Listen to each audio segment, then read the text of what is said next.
आरक्षणाबाबत शरद पवारांच्या भूमिकेकडे आता लक्ष ठेवू ओबीसी नेते बबनराव तायवाडे यांनी हे वक्तव्य केले।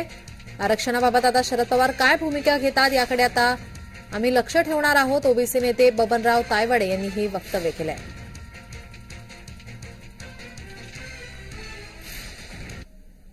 अतिरिक्त 10% आरक्षणाला सर्वांनी संमती दिली होती आणि आता पुन्हा वारंवार तेच मागणी होऊन जर पुन्हा शरद पवार साहेबांकडे ते गेले असतील तर पवार साहेबांनी यापूर्वी सुद्धा वारंवार आपल्या माध्यमातून आणि जाहीररित्या वक्तव्य केलेलं की जोपर्यंत 50% मर्यादा केंद्र सरकार रद्द करत नाही, ती शिथिल करत नाही, तोपर्यंत महाराष्ट्रातील हा प्रश्न निकाली निघू शकत नाही।